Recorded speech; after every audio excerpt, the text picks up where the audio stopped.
ठंड जब बहुत ज्यादा पड़ने लगती है तो दो चीजें हम लोग बहुत ज्यादा एनकाउंटर करते हैं अपनी ओपीडी में। एक तो मस्कुलर पेन जो कि मेनली लोअर बैक और सर्वाइकल रीजन को अफेक्ट करता है, और दूसरा जो जॉइंट पेन है।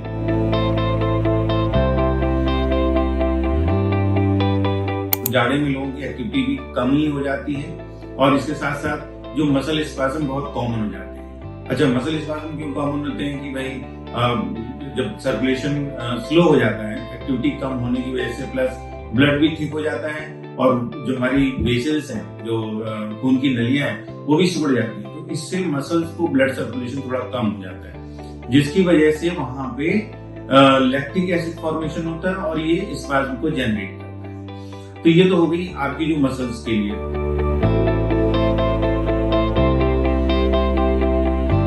दूसरा जॉइंट पेन, जो खासकर जो इन्फ्लेमेटरी आर्थराइटिस के पेशेंट्स हैं, like rheumatoid arthritis, seronegative rheumatoid arthritis, ankylosis, psoriasis, तो जो इस तरीके के पेशेंट्स हैं इन्फ्लेमेटरी आर्थराइटिस के, उनके भी पेन बढ़ जाते हैं और ये बहुत साफ है।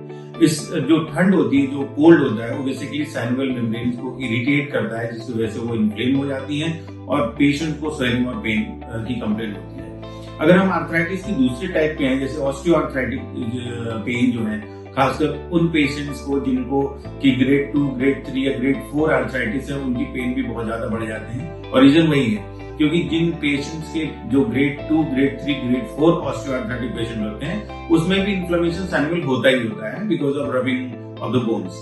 तो जब वो इन्फ्लेमेशन होगा और ठंड की वजह से और ज्यादा एग्रेवेट हो जाता है। तो ये मैंने आपको संक्षिप्त में बताया कि जॉइंट्स पेन और मस्कुलर पेन क्यों होते हैं जाड़े में।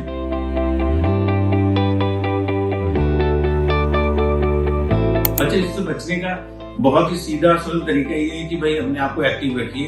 ये बहाना नहीं होना चाहिए कि ठंड है डॉक्टर साहब, या ठंड है तो मैं एक्सरसाइज नहीं करूंगा या टहलने नहीं जाऊंगा। अगर टहलने नहीं भी जाना है तो घर में आप अपना warm up exercises, stretching exercises और योगा प्राणायाम कुछ भी आप कर ही सकते हैं, जिम में जा सकते हैं। और जिन लोगों को आर्थराइटिस है उन लोगों को भाई डॉक्टर से सलाह लेके एक पर्टिकुलर मेडिकेशंस भी लेना चाहिए और जो एक्टिविटी है वो तो जरूर आपकी रखनी चाहिए और सेडेंटरी लाइफस्टाइल नहीं रखनी चाहिए। तो जाड़े के बारे में, जॉइंट्स पेन के बारे में, मसल्स पेन के बारे में आज के लिए इतना ही। बहुत बहुत धन्यवाद।